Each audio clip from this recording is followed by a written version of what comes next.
تو last episode میں ہم لوگوں نے دیکھا تھا کہ ہاؤٹیان واپس سے اپنے شہر میں آ جاتا ہے جہاں پہ اس کی ملاقات اس کی پرانی گرل فرینڈ کے ساتھ ہو جاتی ہے جو کہ شروع میں اسے نہیں پہچان پائی تھی، مگر ہاؤٹیان اس سے آ کر ملتا ہے اور اس سے اپنی چو فیملی کے بارے میں پوچھتا ہے تو وہ لڑکی اسے بتاتی ہے کہ اس شہر میں یانگ جی نام کا ایک بدماش رہتا ہے جو کہ اس وقت چو فیملی کے قافلے پر حملہ کرنے والا ہے۔ یہ بات پتا چلتے ہی وہ فوراً سے اپنی چو فیملی کو بچانے کے لیے چلا جاتا ہے، جہاں پہ ہمیں دکھایا جاتا ہے کہ یانگ جی نے پہلے ہی اس کے قافلے پر حملہ کر دیا تھا اور وہ لوگ اس کا مقابلہ نہیں کر پا رہے تھے، جس کی وجہ سے پھر وہاں پر ہاؤٹیان آتا ہے اور یانگ جی کو کافی بڑی ٹکر دیتا ہے اور پیٹس کے ساتھ مل کر یانگ جی کے پیٹس کی دھلائی کرنا شروع کر دیتا ہے۔ اور دوسری طرف اس کا بھائی اپنا سارا سامان لے کر جنگل سے باہر نکل جاتا ہے اور وہ لوگ جنگل میں ہر جگہ آگ لگا دیتے ہیں تاکہ وہ لوگ ان کا پیچھا نہ کر سکیں، مگر ہاؤٹیان کے بھائی کو اس کی بہت ہی زیادہ فکر ہونے لگی تھی۔ وہ فوراً سے اس کے پیچھے بھاگنا شروع کر دیتا ہے، جس کی وجہ سے سب لوگ اس کے پیچھے پیچھے چلے آتے ہیں اور وہ لوگ دیکھتے ہیں کہ ہاؤٹیان موئی کے ساتھ مل کر یانگ جی کا کام تمام کر دیتا ہے، مگر ساتھ میں وہ ایک گہری کھائی میں گر جاتا ہے، مگر وہ ابھی بھی زندہ ہوتا ہے اور وہاں پہ اسے ایک اور پیٹ مل جاتا ہے جسے وہ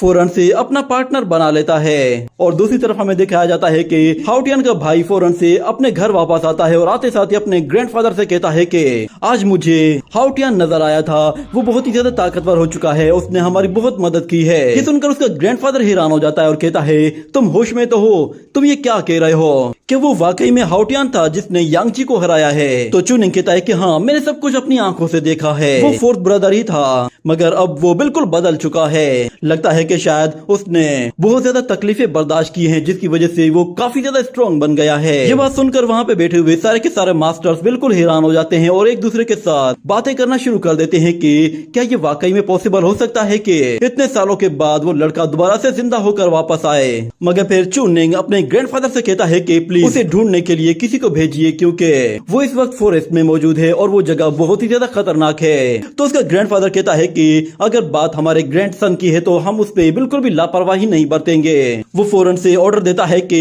چو فیملی کے کچھ لوگوں کو ہاؤٹیان کو ڈھونڈنے کے لیے فوراً سے روانہ کر دو، مگر اتنے میں آواز آتی ہے کہ اس کی کوئی ضرورت نہیں، جس کے بعد ہمیں دروازے پر دکھایا جاتا ہے ہاؤٹیان کو وہ واپس سے صحیح سلامت گھر آ گیا تھا۔ اسے وہاں پر دیکھ کر وہ سب لوگ بالکل چونک جاتے ہیں کیونکہ وہ بالکل بدل چکا ہوتا ہے اور چوننگ فوراً سے بھاگتے ہوئے اس کے پاس آتا ہے اور کہتا ہے کہ شکر ہے کہ تم ٹھیک ہو۔ تو ہاؤٹیان ان لوگوں سے کہتا ہے کہ تم لوگ گھبراؤ مت، اب میں واپس آ گیا ہوں۔ تو گرینڈ پا بھی فوراً سے ہاؤٹیان کے پاس آ جاتا ہے اور کہتا ہے کہ شکر ہے کہ تم زندہ ہو، ہم نے تمہارا کتنا انتظار کیا ہے، ہمیں تو لگا تھا کہ شاید تم اب اس دنیا میں ہو ہی نہیں۔ مگر ہاؤٹیان کہتا ہے کہ آپ لوگ ٹینشن کیوں لے رہے ہیں، میں بالکل ٹھیک ہوں۔ اور فادر کہاں ہے، کیا انہیں پتا ہے کہ میں واپس آ چکا ہوں؟ تو اس کا گرینڈ فادر کہتا ہے کہ میں نے اسے ٹیان چینگ پگوٹا میں بھیج دیا ہے، یہ سب کچھ میری غلطی ہے۔ اور پھر اگلے سین میں ہمیں دکھایا جاتا ہے کہ ہاؤٹیان اسی جھولے کو اگر دیکھتا ہے جس میں وہ ہمیشہ بچپن میں جھولا کرتا تھا، اسے اپنے فادر کی یاد آتی ہے۔ اس کا فادر اسے ہمیشہ اسی جگہ پہ ہی جھولا جھلایا کرتا تھا اور وہ ہمیشہ ایک جگہ بیٹھ کر ٹائم پاس کیا کرتے تھے۔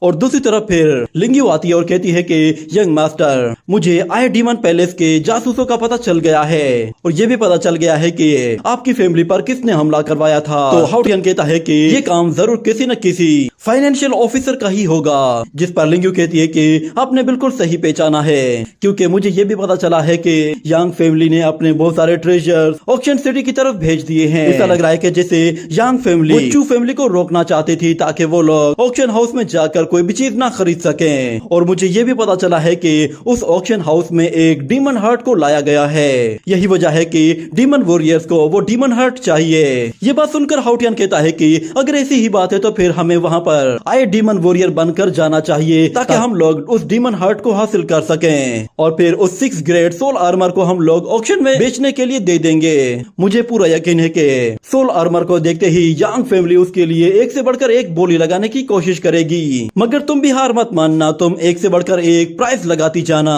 یہ کہنے کے بعد وہ اسے اپنی اسپیس رنگ دیتا ہے اور کہتا ہے کہ یانگ مینٹین نے آکشن ہاؤس میں ٹریجر خریدنے کے لیے ایک کاروان کو ضرور بھیجا ہوگا، میں ذرا ان کے اس کاروان کی طرف جا کر دیکھتا ہوں کہ یہ لوگ کیا لے کر جا رہے ہیں اور تم اس آکشن ہاؤس میں جاؤ۔ یہ سن کر وہ لڑکی کہتی ہے کہ میں سمجھ گئی ماسٹر، آپ اپنی سیکریٹ آئیڈینٹی کا استعمال کر کے ان لوگوں پر حملہ کرنا چاہتے ہیں۔ میں آپ کو یہ بتا دوں کہ وہ لوگ بہت جلد ایک گھنے جنگل کے بیچ میں سے گزرنے والے ہیں۔ یہ بات سن کر ہاؤٹیان کہتا ہے کہ ٹھیک ہے تم جا سکتی ہو، مگر وہ لڑکی کہتی ہے کہ مجھے ایک اور بات بھی پتا چلی ہے۔ یہ کہنے کے ساتھ یہ سین یہیں پہ